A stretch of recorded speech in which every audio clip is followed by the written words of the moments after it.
রাষ্ট্রবাদী দেশপ্রেমিক বিশ্বের সর্ববৃহৎ রাজনৈতিক দল, যার মেম্বার হচ্ছে 15 কোটি, সেই ভারতীয় জনতা পার্টির সমবেত বন্ধু মণ্ডলী,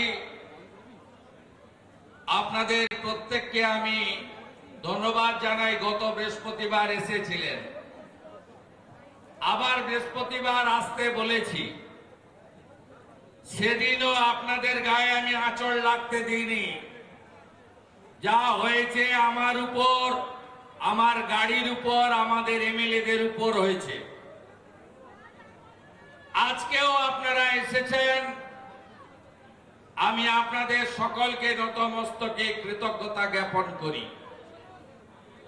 আমি ধন্যবাদ জ্ঞাপন করি এই নগর মণ্ডলের সভাপতি এবং আইনজীবী গৌতম বাবুকে, গৌতম চক্রবর্তী মহোদয়কে, এই সাংগঠনিক জেলার মান্যবর সভাপতি অধ্যাপক মনোরঞ্জন জোদ্দারকে এবং তার সমগ্র টিমকে, এই জেলারই প্রাক্তন সভাপতিরা আছেন উত্তম কর, সুনীপ দাস, এবং এই সাংগঠনিক জেলা যারা দেখেন প্রত্যেককে, সত্যবাবু, এন মোহন রাও থেকে প্রত্যেককে আমি আন্তরিক কৃতজ্ঞতা ধন্যবাদ জানাই।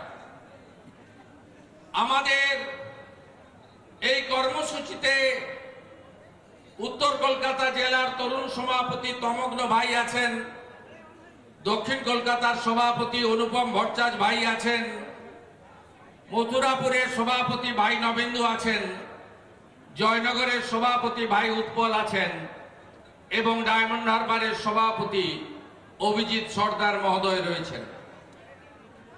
দীপঙ্কর জানা মহোদয় রয়েছেন, আমাদের বিভাগের দায়িত্বপ্রাপ্ত নেতা,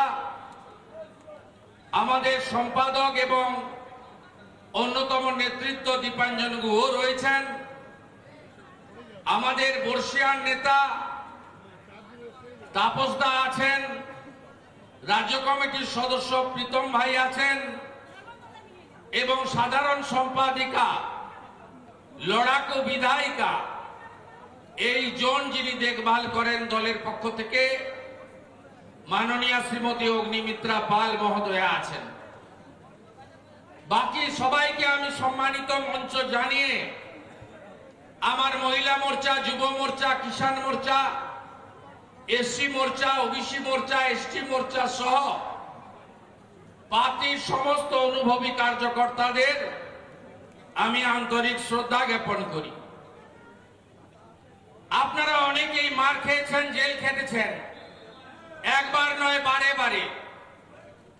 18 সালের পর থেকে খাচ্ছেন, 19-এ খেয়েছেন, 21-এর পর থেকে এখানকার এই জেলার মগরাহাটের প্রার্থী মানস সাহা সহ যে 57 জন খুন হয়েছেন, শহীদ হয়েছেন, তাদের মধ্যে এই জেলার প্রায় 9 থেকে 10 জন পার্টির কার্যকর্তা আছেন। এই সাংগঠনিক জেলায় 21 সালে লোকসভা নির্বাচন, বিধানসভা ভোটের পরে আমি ঘরছাড়াদের কাছে একবার নয় 5 বার এসেছি। তখন সুনীপ বাবু সভাপতি ছিলেন। আমি দলের পক্ষ থেকে 3 জন শহীদ পরিবারকে চেক তুলে দিয়ে গেছি। আপনাদের দুঃখ, কষ্ট, যন্ত্রণা, চোখের জল, মহিলাদের কান্না, আমাদের সংখ্যালঘু বিজেপি যারা করেন কুলতলি সহ অন্যান্য জায়গার, তাদের চোখের জল আমি দেখে গেছি। নানা ধরনের কন্টেন্ট দেখার জন্য লাইক করুন, শেয়ার করুন আমাদের ফেসবুক পেজ, সাবস্ক্রাইব করুন আমাদের ইউটিউব চ্যানেল। পাশাপাশি অন্যান্য ব্রেকিং নিউজের জন্য অবশ্যই চোখ রাখুন রিপাবলিক বাংলায়।